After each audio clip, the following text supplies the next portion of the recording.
fighter that uses the Philly shell or shoulder roll. First fighters that will no doubt come to mind are of course the likes of Floyd Mayweather, James Toney, or Pernell Whitaker. However, there was a true boxing genius before these men even came into the picture. That man, of course, was a Philadelphian himself, George Benton, the original and true master of the Philly shell. In today's video, I'm going to take a closer look at how Benton refined and made the Philly shell into what it is today, along with how his teachings have shaped and inspired some of the greatest fighters. So on that note, let's get right into it.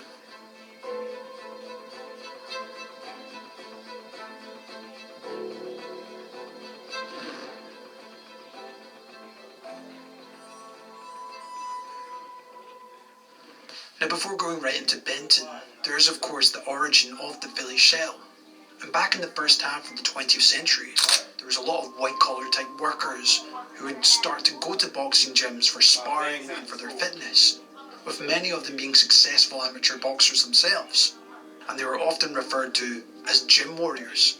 However, these fighters didn't have the same amount of time to train like the professionals, so therefore, over time, developed a style of sparring so they could defend themselves in the ropes when tired.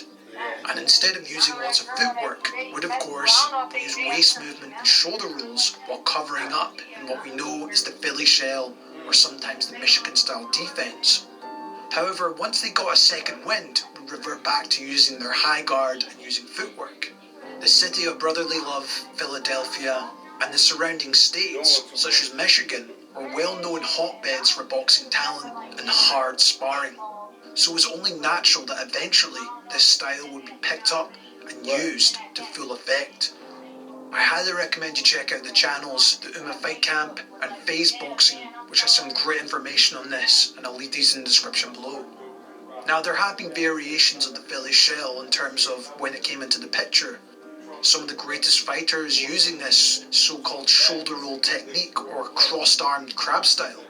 This includes legendary fighters such as Sugar Ray Robinson and Joe Louis, but maybe it was the old mongoose Archie Moore who really refined and was a great pioneer in using the shoulder roll to dodge shots and of course counter punch. But despite some of these old stars using variations of the shoulder roll, there was however a true master of the style.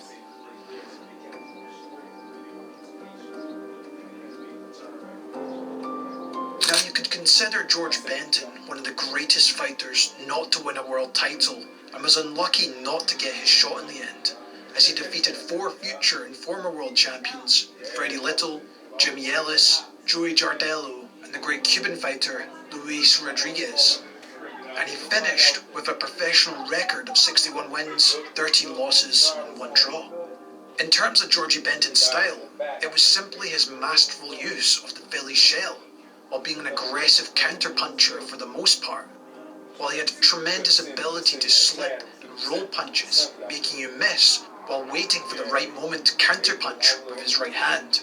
However, there was a key factor for Benton, like with many of the old school fighters and shell users, was that he would use a bladed stance off the centre line to his right, with his left shoulder on the centre line ready to roll to protect his chin, while his left hand would also be ready to cover his lower body. In the case of his right hand, it was always ready to catch or parry shots away, usually just keeping it under his chin, always ready to defend.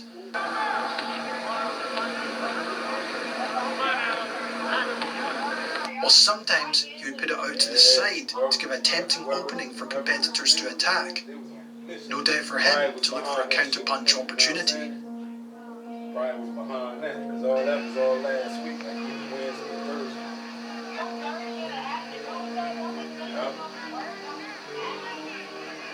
Benton would usually like to catch or parry before quickly slipping the punch to his right and moving out of range, returning with a jab or using it as an opportunity to get on the inside. While in the pocket, he would keep his right hand very tight to block left hooks to the body or head. And like we see with a lot of Philly shell style fighters to this day, he put a lot of weight on the back right foot to allow him to roll and bend at the waist more easily to dodge punches, along with the transfer of weight when throwing his power punches. And watching Benton duck, roll and dodge shots is just beautiful to watch for any boxing purist, and how quickly he was able to shoulder roll and block shots.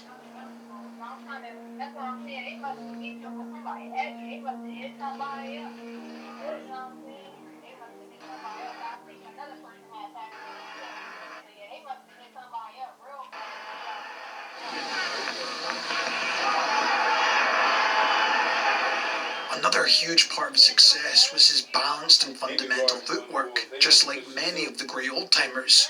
He would never overexert himself by hopping and jumping around a lot. Instead, he would look to use slow or quick shuffle movements forward and backward, always maintaining the proper stance and maintaining distance to attack or defend. In terms of his offense, Benton was in fact very patient, always staying in that mid to close range. And this is why, in my opinion, I would say he's probably more of an aggressive counterpuncher.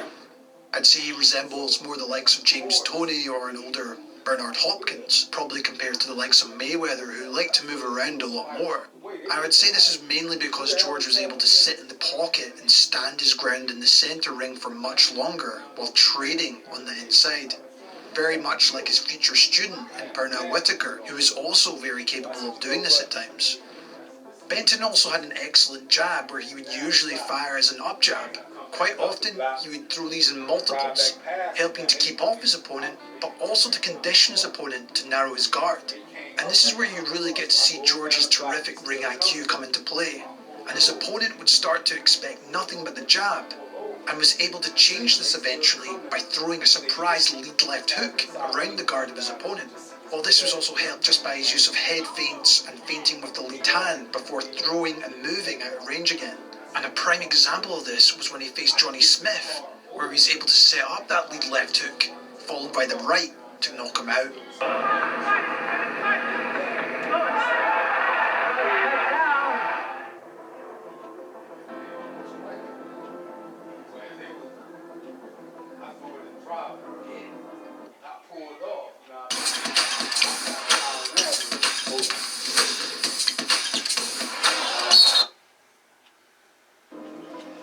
In terms of his counter-punching, it would of course be his terrific right cross counter, where he'd quite easily use the Philly shell roll or a simple slip return right counter. But once again it was his brilliant IQ and timing by Benton, as he would usually look to condition his opponent by him catching and parrying and slipping jabs, without countering. But over time though, and once he felt he had his opponent conditioned, he's able to counter them with a counter right hand they were not expecting. While he would also look to set up things like the check left hook, as we've seen the likes of Floyd Mayweather use when he knocked out Ricky Hatton many years later.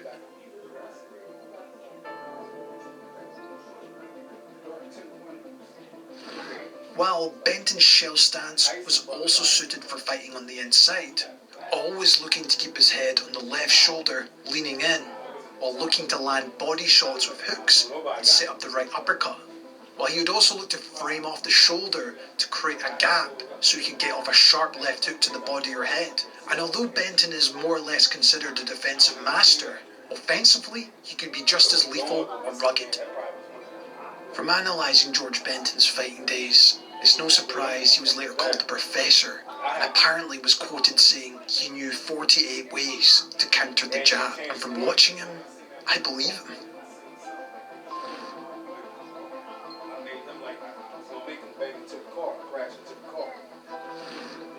In 1917, Benton was shot in the back by a man seeking revenge for an incident involving Benton's brother and sister. Although Benton fought back and survived the attack, the bullet chipped and lodged into his spine, forcing him to retire from boxing. However, for George, this may have been his true calling, as he went on to be regarded as one of the best boxing trainers we've ever seen. Firstly, he teamed up with Joe Frazier and acted as an assistant under one of the greatest trainers of all time, Eddie Futch, being in the corner for the Thrilla in Manila, while he also assisted in helping train Leon Spinks before his huge upset win versus Ali. However, it was when he teamed up with Hall of Famer Louis Duva, as he went on to train some of the famous 1984 Olympic team in Evander Holyfield, Mildred Taylor, Tyrell Briggs, and maybe the fighter that resembled his defensive wizardry the most, Pernell Whitaker. And although Pernell was a southpaw, You can definitely tell Sweet Pea picked up a thing or two from the great Georgie Benton, saying the following about his former trainer. It was always a teachable moment with George. There was always something in the ring that he was able to talk to me about. He gave me everything from the old school that worked for me, and it worked. Whether it was aiming for the chest or aiming for the shoulders, just the way he fought in the 50s and 60s. I fell in love with that style of fighting, and I was able to put that out there along with the skills and speed that I already had. It was a gift given to me, and a gift that nobody else had. You just need to watch some of Purnell's defensive rolls, slips, and movement, and you can definitely tell Benton had a huge influence in his overall style and approach when it came to fighting in the ring. Well, even Philly Shell user Floyd Mayweather heaped praise on George's student, who was a big influence in his career. Before I go into any championship fight, I always think about Pernell Whitaker. The reason why I think about Pernell Whitaker is because he was a small guy like myself, and he was able to move up in weights and beat big guys. Naturally. And he has skills, and I got skills, and I'm able to move up and beat big guys that's bigger. With Meldrick Taylor and Holyfield, you can tell it was Moore's advice around inside fighting where they really benefited. For example, Benton took advantage of Taylor's magnificent speed on the inside. In his fight versus Buddy McGirt, George gave terrific advice around doubling up the jab. George, that's a little dude. Why would you never? Because he's leaping at you. Now you're new. And give you a little more jab. You understand? Hey, right there, right on your board right there. Come up on the jab. Listen. No. I want to hear. Yeah, see? Yeah, there. Evidence there of what the jab can do for Melrick, Alex. And George says he doesn't want the jab just on the head. He wants on the shoulders, on the chest, any place. Buddy McGirt slips with his head very well. It's easier to hit him with a jab on the shoulders or on the body. On the 12th and final round, he tried to encourage him by using Henry Armstrong's style to help him finish off the job. Henry Armstrong, you got to get it. Okay, Henry Armstrong. Slow down. Last round, can't take it. He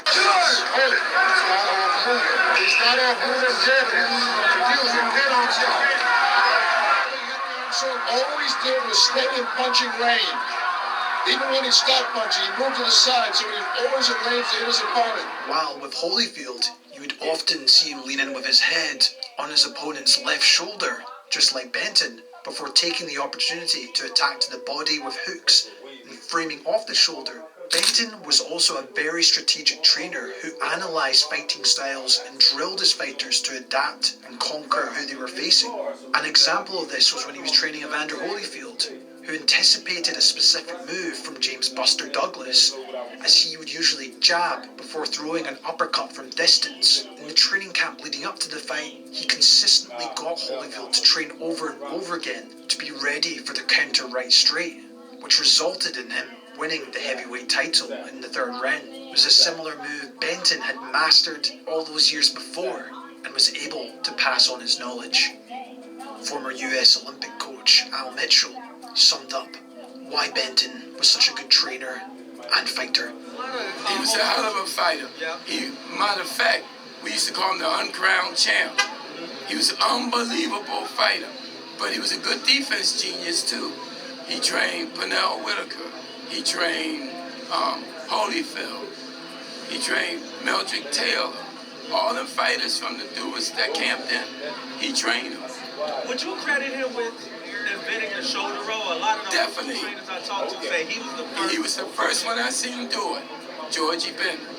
He's the first one. What do you think made Georgie Benton so good of a fighter, so great of a fighter? Old schoolers. Old school.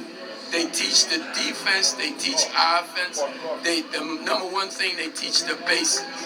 In conclusion, the Philly Shell defense technique is an essential part of many modern boxers right now. But it was George Benton who was the original master of the technique, and he revolutionized the sport with this innovative style of fighting.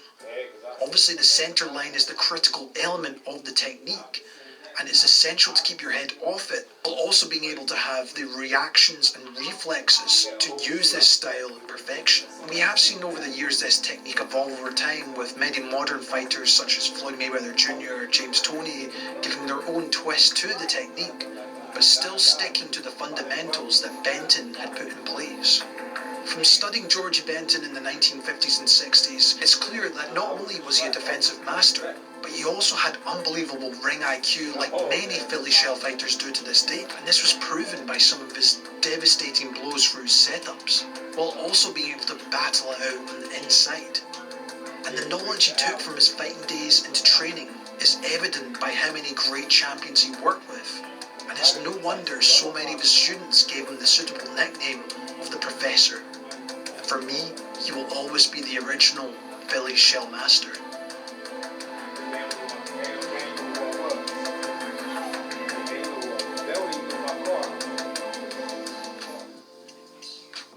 Hi guys, Jimmy from Boxing Live. Just want to say a huge thank you for watching today's video on George Benton. True master in the ring and definitely an innovator in using the Philly shell.